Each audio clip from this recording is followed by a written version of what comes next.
샬롬. 샬롬. 샬롬. 네, 오늘은 100% 출석이네요. 네, 맞습니다. 기도하고 시작하겠습니다. 하나님 감사합니다. 시간과 공간을 초월해서 역사하시는 하나님, 그 전능하신 하나님이 부족하기 그지없는 저희들의 아버지가 되어주시고, 저희들의 목자가 되어주시고, 저희들의 주인이 되어주시고, 저희들의 모든 것이 되어주셔서 진심으로 감사드립니다. 오늘도 말씀을 통해 우리의 전부 되신 하나님을 알아가는 이 특권을, 영광을 허락하셨사오니 이 시간을 통해서 정말 주님과 깊은 사귐이, 주님을 깊이 알아가는 시간 되게 하시고, 그 알물 통해서 우리의 남은 인생이 주님 앞에 귀하게 쓰임받게 도와주시옵소서. 예수님의 이름으로 기도했습니다. 아멘. 아멘. 아멘. 네, 오늘 말씀은 예레미야 14장 13절에서 22절 말씀입니다. 이에 내가 말하되 슬프도소이다. 주 여호와여 보시옵소서.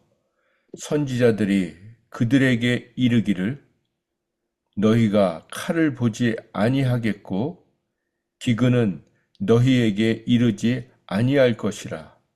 내가 이곳에서 너희에게 확실한 평강을 주리라 하나이다. 여호와께서 내게 이르시되 선지자들이 내 이름으로 거짓 예언을 하도다.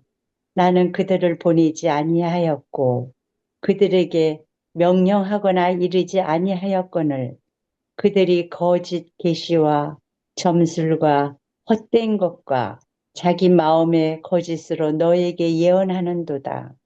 그러므로 내가 보내지 아니하였어도 내 이름으로 예언하여 이르기를 칼과 기근이 이 땅에 이르지 아니하리라 하는 선지자들에 대하여 여호와께서 이와 같이 말씀하셨노라. 그 선지자들은 칼과 기근에 멸망할 것이요 그들의 예언을 받은 백성은 기근과 칼로 말미암아 예루살렘 거리에 던짐을 당할 것인즉 그들을 장사할 자가 없을 것이요 그들의 아내와 아들과 딸이 그렇게 되리니 이는 내가 그들의 악을 그 위에 부음이니라. 너는 이 말로 그들에게 이르라. 내 눈이 밤낮으로 그치지 아니하고 눈물을 흘리리니 이는 처녀딸 내 백성이 큰 파멸 중한 상처로 말미암아 망함이라. 내가 들에 나간즉 칼에 죽은 자요 내가 성읍에 들어간즉 기근으로 병든 자며 선지자나 제사장이나 알지 못하는 땅으로 두루 다니도다. 주께서 유다를 온전히 버리시나이까? 주의 심령이 시온을 싫어하시나이까? 어찌하여 우리를 치시고 치료하지 아니하시나이까? 우리가 평강을 바라도 좋은 것이 없고 치료받기를 기다리나 두려움만 보나이다. 여호와여, 우리의 악과 우리 조상의 죄악을 인정하나이다. 우리가 주께 범죄하였나이다. 주의 이름을 위하여 우리를 미워하지 마옵소서. 주의 영광의 보좌를 욕되게 마옵소서. 주께서 우리와 세우신 언약을 기억하시고 패하지 마옵소서. 이방인의 우상 가운데 능히 비를 내리게 할 자가 있나이까? 하늘이 능히 소나기를 내릴 수 있으리까? 우리 하나님 여호와여, 그리하는 자는 주가 아니시니까. 그러므로 우리가 주를 앙망하옵는 것은 주께서 이 모든 것을 만드셨음이니이다 아니라. 아멘. 아멘. 네, 아멘. 감사합니다. 네. 오늘 본문 13절에 보면 이에 내가 말하되 예레미야가 대답을 하는 것입니다. 뭐라고 말합니까? 슬프도소이다. 슬프다고 이야기합니다. 왜 예레미야가 슬프다고 이야기합니까? 바로 12절 말씀, 위에 12절 말씀, 하나님께서 이렇게 말씀하십니다. 그들이, 유다 백성들이 금식을 할지라도, 밥을 굶어가면서 기도를 할지라도 내가 그들의 부르짖음을 듣지 않겠다. 번제와 소제를 드릴지라도 예배를 드리고 헌금을 드리고 부흥회를 하고 무엇을 해도 내가 그것을 받지 아니할 뿐 아니라 칼과 기근과 전염병으로 내가 그들을 멸하리라. 전쟁으로, 가뭄으로, 질병으로 하나님께서 유다 백성들을 멸망하게 하시겠다, 진멸하시겠다고 했기 때문에 예레미야는 슬프다고 말하는 것입니다. 여러분은 무엇 때문에 슬프십니까?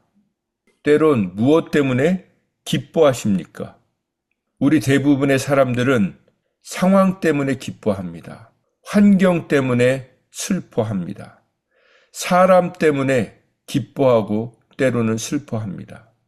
그래서 우리는 우리의 감정을 그런 상황과 환경과 사람 때문에 낭비할 때가 너무나도 많습니다. 그런데 지금 예레미야는 환경도 아니고 사람도 아니고 상황도 아닙니다. 하나님의 말씀 때문에, 하나님 때문에 지금 슬퍼하고 있는 것입니다. 하나님이 말씀해 주신 내용 때문에 슬퍼하고 있는 것입니다. 그런데 우리는 하나님의 말씀에는 너무나도 무감각합니다. 감정이 반응을 하지 않습니다. 오늘 지금 예레미야가 슬프다고 말할 때 여러분 정말 슬프셨습니까? 우리는 이런 말씀은 깊이 묵상하지 않습니다. 아, 지금 그냥 이런 슬픈 상황이 되었구나. 그리고 넘어가죠. 우리는 이런 말씀을 주목해서 봐야 되는 것입니다. 이 예레미야의 슬픔은 결국 하나님의 슬픔인 것입니다. 하나님이 지금 슬퍼하시고 있는 그 마음이 예레미야에게 고스란히 전달되고 있는 것입니다. 로마서 12장인데요. 우리 한번 찾아보겠습니다. 우리가 이 말씀을 좋아합니다. 로마서 12장 15절 말씀 마리아 집사님 한번 읽어봐 주실래요? 즐거워하는 자들과 함께 즐거워하고 우는 자들과 함께 울라. 네, 우리가 이 말씀 너무 좋아하지 않습니까? 그런데 우리가 이 말씀을 잘 생각해야 합니다. 즐거워하는 자와 즐거워해 주는 것, 너무 중요한 거죠. 어떤 사람이 기쁜 일이 생겼는데 남몰라 하는 것, 그 좋은 것 아닙니다. 어떤 사람이 슬픈 일을 당하였는데 모른 척 하는 것, 그것도 하나님이 기뻐하시는 것이 아닙니다. 그래서 즐거워하는 자, 그들과 즐거워해 주고 슬퍼하는 자들과 함께 슬퍼해 주라고 말씀하고 계시는 것입니다. 그러나 우리가 또 한 가지 생각해야 될 것은 뭐냐면 어떤 사람에게는 즐거워하고 있을 때 호되게 책망해야 될 때가 있는 것입니다. 슬퍼하고 있는 사람에게 슬퍼하지 말라고 말해야 될 때가 있다는 것입니다. 무슨 말씀이냐면 마땅히 즐거워해야 할 일에는 함께 즐거워해야 하지만 그것이 마땅히 즐거워해야 될 일이 아닌 것이 있는데 아닌 일인데도 즐거워하는 사람들이 있습니다. 그런 사람들에겐 호되게 책망해야 될 상황이라는 것입니다. 어떤 사람이 슬퍼하고 있는데 상황을 보니까 슬퍼할 상황이 아닌 거예요. 오히려 감사해야 될 상황인데 슬퍼하고 있을 때는 슬퍼하면 안 된다고 말해 줄 수 있어야 된다는 것입니다. 왜 이 말씀이 제 머릿속에 떠올랐냐면 우리는 말씀을 하나님의 말씀하신 의도, 로마서의 말씀은 그 의도예요.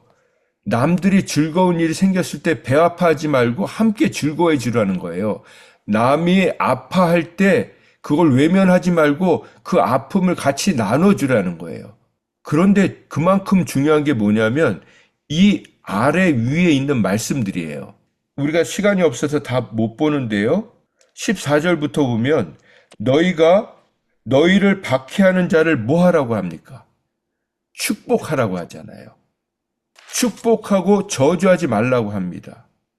그 다음에 16절, 그 다음 말씀에 보면 서로 마음을 같이하여 높은 데 마음을 두지 말고 도리어 낮은 데 처하며 스스로 지혜 있는 채 하지 말라. 아무에게도 악을 악으로 갚지 말고 모든 사람 앞에서 선한 일을 도모하라. 할 수 있거든 너희로서는 모든 사람과 더불어 화목하라. 내 사랑하는 자들아 너희가 친히 원수를 갚지 말고 하나님의 진노하심에 맡기라. 기록되었으되 원수 갚는 것이 내게 있으니 내가 갚으리라. 고 주께서 말씀하시니라. 내 원수가 줄이거든 먹이고 목마르거든 마시게 하라. 그리함으로 내가 숯불을 그 머리에 쌓아 놓으라. 악에게 지지 말고 손으로 악을 이기라. 그냥 우리가 일부분으로 보면 그냥 즐거워하는 사람들을 같이 즐거워해주고 또 슬픈 사람들 같이 위로해주고 이 수준으로 생각하는데요. 예를 들어서 그 사람이 원수라고 생각을 해보세요. 내 마음에 안 드는 사람이라고 생각해 보세요. 그러면 즐거워해 주겠습니까? 배가 아파하겠죠. 속상해 하겠죠. 슬퍼하는 걸 보면 어떤 마음이 들겠습니까? 꼴 좋다, 잘 됐다. 그렇게 생각하지 않겠습니까? 이 말씀은 원수든 어떤 사람이든 정말 그 사람이 주님께 돌아와서 기쁘게 살면 그것을 같이 기뻐해 주라는 것입니다. 그러나 우리가 보기엔 슬픈 일이지만 하나님 보시기에는 하나님의 시각으로 보면 믿음의 시각으로 보면 기뻐해야 될 일, 오히려 감사해야 될 일, 그 일인데도 깨닫지 못하고 슬퍼하고 낙심하고 우는 사람이 있으면 책망하라는 것입니다. 이것이 바로 오늘 예레미야를 통해서 우리에게 말씀해 주시는 것입니다. 다시 본문으로 돌아오면요. 예레미야는 사람이나 환경이나 상황을 보고 슬퍼한 것이 아니라 하나님의 마음을 보고 슬퍼한 것입니다. 단순히 전쟁과 기근과 질병 때문에 슬퍼한 것이 아니라 그것을 허락하실 수밖에 없는 그 하나님의 마음을 보고 슬퍼했다는 것입니다. 그게 바로 예수님의 심장입니다. 예수님의 마음을 우리가 갖게 되면 상황과 환경과 사람들 때문에 일희일비하는 것이 아니라 늘 우리의 시선과 초점과 마음은 하나님께 가 있는 거예요. 오늘도 우리가 정말 하나님께 집중함으로 말미암아 하나님의 마음과 생각에 집중함으로 말미암아 우리에게 허락하신 그 상황과 환경과 사람들을 하나님이 기뻐하시는 방향으로 볼 수 있고 이끌어갈 수 있는 저와 여러분이 되기를 원합니다. 아주 복잡하게 말씀드렸는데 아시겠죠? 네, 무슨 말씀인지? 네. 우리가 슬퍼하고 기뻐하는 이유가 하나님의 마음과 같아야 된다는 것입니다. 그러면서 제가 떠오르는 게 있습니다. 우리가 이렇게 하나님의 마음을 깨달으려면요, 집중력이 필요해요. 성령님께 집중하는, 한 말씀 한 말씀을 집중하는. 제가 오늘 지금 한 절 갖고 지금 한 절도 아니고 한 절에 한 단어 갖고 이렇게 길게 말씀을 드리지 않습니까? 우리가 집중력에 대해서 자꾸 얘기를 하잖아요. 여러 번 얘기하지 않았습니까? 제가 이게 잘못된 거구나 라는 생각을 했어요. 여러분, 제가 좀 나쁜 표현을 할게요. 우리는 더 이상 집중력 타령을 하면 안 돼요. 제가 설명을 드릴게요. 잘 들으세요. 집중력 타령을 하는 건요, 아마추어들이나 하는 거예요. 예를 들어서 우리 아마추어들이 누굽니까? 우리 어린아이들, 이 미국에는 운동 많이 시키잖아요. 걔네들요, 옷은요, 프로 선수들하고 똑같이 입혀요. 뒤에 보면 이름도 자기가 좋아하는 프로 선수 이름을 이렇게 딱 붙이고 있더라고요. 제가 애들 야구하는 데 가보니까, 리틀 그 야구하는 데 가보니까 머리부터 발끝까지 유니폼을 똑같이 입혀요. 프로 선수들하고. 방망이 들고 나올 때도요, 아주 폼을 잡고 나와요. 근데 걔네들 경기하는 건 너무 유치해요. 근데 유치한데 박수를 막 쳐줘요. 근데 프로 선수들 여러분 경기장에 가보셨습니까? 프로 경기는 두 개로 나눠지거든요. 홈 경기와 원정 경기가 있어요. 홈 경기에는요, 막 박수를 막 쳐줍니다. 근데 원정 경기를 가잖아요. 가면요, 막 야유를 쏟아부어요. 막 손가락으로 욕하고요. 대놓고 입으로 거친 욕을 해요. 왜 그렇게 할까요? 정신을 흔들어 놓는 거예요. 어떻게든 못 이기게 하려고, 자기네 팀 이기게 하려고 그 선수들에게 계속 마음을 빼앗게 하고 흔드는 걸 한다고요. 그런데 손흥민 같은 선수들이 원정 경기 가가지고 얼마나 그 노골적으로 욕을 합니까? 막 인종차별을 하고. 근데 너무 열받아가지고 게임하다 말고 관중들하고 싸운다고 생각을 해보세요. 집중을 못하고. 그러면 게임 끝난 거예요. 어린이 야구하고 있는데 거기서 야유를 쏟아부어 보세요. 욕을 해보세요. 걔는요, 방망이 집어 던지고 막 울 거예요, 이제. 다시는 안 한다고. 집중력은 결국 우리 감정을 잘 다스리는 겁니다. 감정을 낭비하지 말아야 되는 거죠. 그 좋은 감정, 그 에너지를 선하게 써야 되는 거죠. 프로 선수는요, 마음을 흔들어 놓고 집중력을 분산시키려는 그 온갖 방해를 이기고 홈런을 치는 사람들이에요. 골을 넣는 사람들이에요. 끝까지 그 방해에도 불구하고 끝까지 자신의 역할을 집중해서 감당하는 것, 그게 바로 프로들입니다. 그러니까 우리는요, 죽는 순간까지 이 집중력 놓치면 안 되는 거예요. 내가 집중력을 딱 놓는 순간 지는 거예요. 집중력 딱 놓치면 어떻습니까? 아, 왜 이렇게 길어? 왜 이렇게 딴소리를 많이 해? 아, 오늘 왜 이렇게 몸이 힘들지? 왜 이렇게 컨디션이 안 좋지? 프로 선수가 경기하다가 아, 나 오늘 컨디션이 안 좋으니까, 아니, 나 기분이 나빠서 좀 우울해서, 아, 오늘 집중이 잘 안 돼서 골이 안 들어가네요. 나 나갈래요. 그러는 거 보셨습니까? 죽을 힘을 다해서 거기 경기장에서 싸우잖아요. 경기를 하잖아요. 그러니까 우리는요, 집중력을 얘기하는 건 이미 아마추어로 전락해 있다는 거예요. 집중력이 안 돼도 계속 집중하고 하나님 도와주시옵소서. 내가 여기서 지지 않게 하여 주시옵소서. 주일날 예배도 여러분 마찬가지입니다. 여러분이 집중하셔야 돼요. 왜요? 여러분은 은혜 받으러 오시는 게 아니잖아요. 거기에 정말 하나님을 모르고 오는 분들이 계시는데, 그분들을 위해서 계속 그분들이 하나님의 말씀에 붙들리도록, 한 말씀이라도 붙들리도록 계속 여러분들은 기도하고 계셔야 돼요. 미국 프로야구는요, 승부가 끝날 때까지 게임이 안 끝나요. 한국은 이닝을 정해놨습니다. 10인가 또 몇 이닝 지나면 그냥 무승부로 끝내요. 미국 프로야구는요, 밤을 새서 해요. 승부가 날 때까지.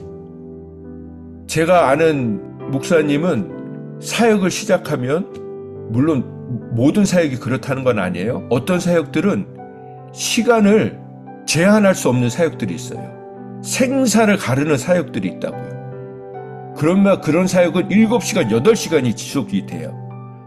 그러면 화장실도 못 가고 아무것도 못 먹고 그런 사역할 때는 금식하시고 하시거든요. 그러면 여러분 금식을 하고 7시간, 8시간 화장실도 못 가고 막 집중해서 사역을 해보세요. 그런 사역을 하려고 그분은 자기가 모아뒀던 돈을 다 가지고 사례비도 못 받으면서 그렇게 사역하는 분들이 있다고요. 우리는 프로 신앙인이 돼야 합니다. 왜 그렇게 사역을 합니까? 하나님이 보내셨기 때문에, 하나님이 부르셨기 때문에, 하나님이 그 영혼을 포기하지 않고 있으시기 때문에, 그 마음을 알기 때문에 그렇게 사역을 하는 것입니다. 오늘 말씀에는 거짓 예언자들, 하나님이 보내지 않았던 예언자들, 그들이 무엇을 전합니까? 평안하다, 평안하다, 기근이 없다, 전쟁 없다, 위험 없다. 뭐라고 합니까? 13절에 너희들은 칼을 보지 않을 것이다. 전쟁이 없을 것이다. 기근도 없을 것이다. 내가 이곳에서 너희에게 확실하게 평강을 주리라. 이런 거짓말을 하지 않습니까? 하나님은 우리에게 평강을 주기 원하시는 분이십니다. 그러나 하나님이 우리에게 위로를 주시는 것인지 사람의 립서비스인지 우리는 구분할 수 있어야 합니다. 예레미야는 이렇게 40년을 사역을 했습니다. 우리의 삶이 하나님이 슬퍼하시는 것, 하나님이 마음 쓰시는 것에 우리의 마음도 가고, 그렇게 집중하며 살아갈 때 우리의 남은 삶을 정말 하나님의 영광을 위해서 쓰임받는 복된 인생이 되게 해주실 줄 믿습니다. 기도하겠습니다. 하나님 감사합니다. 진심으로 감사드립니다. 우리의 감정이 상황과 환경과 사람 때문에 일희일비 요동치지 않게 하시고 주님의 마음이 저희들의 마음이 되어서 주님의 마음이 움직이는 곳에, 주님의 발걸음이 머무는 곳에, 주님의 시선이 집중되는 곳에 저희들도 함께 하게 하여 주시옵소서. 우리의 남은 인생을 집중하게 하여 주시옵소서. 순간순간 집중하게 하여 주시옵소서. 그저 분위기에 맞춰서 사람들의 귀에 듣기 좋은 말을 해주는 것이 아니라 한마디라도 하나님이 기뻐하시는 영혼을 살리고 영혼을 세우는, 영혼을 깨우는 그런 믿음의 말을 하게 하여 주시옵소서. 그것이 바로 믿음의 말이고 소망의 말이고 진정한 사랑의 말임을 말하는 자나 듣는 자나 모두가 깨닫고 하나님께 영광을 돌리게 하여 주시옵소서. 예수님의 이름으로 기도했습니다. 아멘.